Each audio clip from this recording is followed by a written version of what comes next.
Film game changer की कमियां। Script में मौलिकता की कमी। फिल्म की कहानी में कई क्लिशे और पुराने प्लॉट पॉइंट्स हैं जो कुछ दर्शकों को नया अनुभव देने में असमर्थ लगते हैं।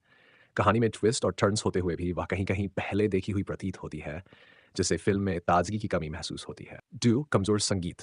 जरागंडी और रा मचा मचा गाने को लेकर मिश्रित प्रतिक्रियाएं आई हैं। गाने कहानी में पूरी तरह फिट तो बैठते हैं, लेकिन उनकी कंपोजिशन और मेलोडी उतनी प्रभावी नहीं है। फिल्म के एक्शन और ड्रामा को ध्यान में रखते हुए गानों में और अधिक ऊर्जा हो सकती थी। लंबाई। फिल्म की अवधि थोड़ी लंबी है, जिसके कारण बीच-बीच में कहानी खिंची हुई लगती है। कुछ दृश्यों को छोटा किया जा सकता था, जिससे कहानी में टाइटनेस और रफ्तार बनी रहती। फॉर सहायक कलाकारों का उपयोग। कुछ सहायक पात्रों को पर्याप्त स्क्रीन टाइम नहीं मिला है। उनकी कहानियां अधूरी महसूस होती हैं, जिससे फिल्म का इमोशनल इम्पैक्ट कहीं-कहीं कमजोर पड़ जाता है। दर्शकों को उनमें जुड़ाव महसूस करने का पूरा मौका नहीं मिलता। वाइव वीएफएक्स का अत्यधिक उपयोग। हालांकि फिल्म में वीएफएक्स प्रभावशाली हैं, लेकिन कुछ दृश्यों में इसका अत्यधिक उपयोग कृत्रिम सा लगता है, जिससे उन सीन की वास्तविकता कमजोर हो जाती है। निर्देशन में असमानता। शंकर का निर्देशन हमेशा मजबूत होता है, लेकिन इस फिल्म में कुछ स्थानों पर निर्देशन थोड़ा कमजोर प्रतीत होता है, जिससे कुछ महत्वपूर्ण सीन का प्रभाव फीका पड़ता है। कुल मिलाकर गेम चेंजर एक अच्छी फिल्म है, लेकिन कुछ कमियों के कारण ये एक मास्टरपीस बनने से चूक जाती है। फिल्म गेम चेंजर की अन्य कमियां। 7 पार्श्व संगीत की कमी। फिल्म में बैकग्राउंड म्यूजिक को सही ढंग से नहीं इस्तेमाल किया गया है।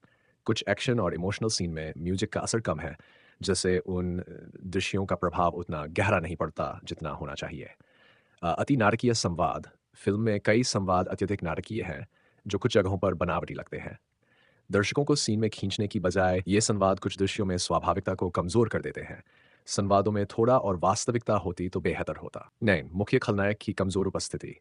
फिल्म में खलनायक का किरदार पूरी तरह विकसित नहीं है। उसके उद्देश्यों और बैक स्टोरी को स्पष्ट रूप से नहीं दिखाया गया, जिससे उसके और हीरो के बीच की टक्कर का प्रभाव कमजोर महसूस होता है। एक मजबूत खलनायक की कमी कहानी को थोड़ा सपाट बना देती है। डेथ धीमी शुरुआत।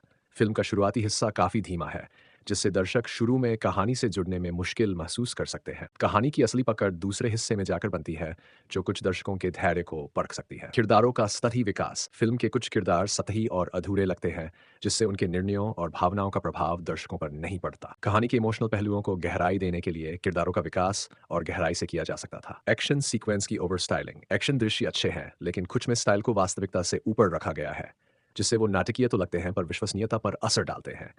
एक्शन के अति स्टाइलिश दृश्य कभी-कभी फिल्म के टोन से मेल नहीं खाते। गेम चेंजर एक आकर्षक एक्शन ड्रामा है, जिसमें दमदार कलाकारों और शानदार निर्देशन का संगम है।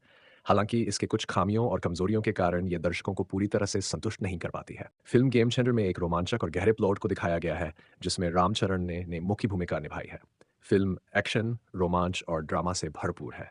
कहानी में कई मोड़ है, जो दर्शकों को शुरू से अंत तक जोड़े रखते हैं।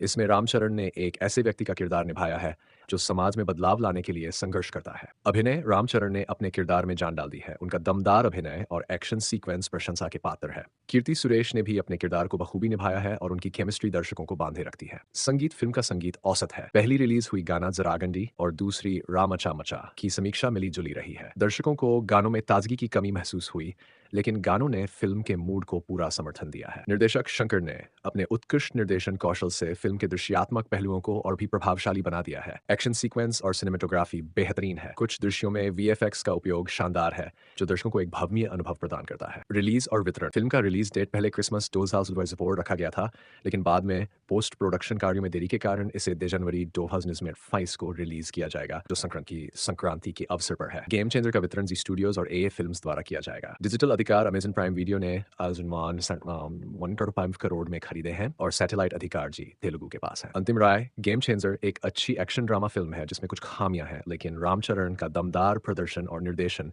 इसे देखने लायक बना। अगर आपको ये कहानी पसंद आई हो और ऐसे ही और प्रेरणादायक वीडियो देखना चाहते हैं, तो चैनल को सब्सक्राइब करना न भूलें। लाइक करें, शेयर करें और हमें बताएं कि आपको यह कहानी कैसी लगी। मिलते हैं अगले वीडियो में एक नई कहानी के साथ।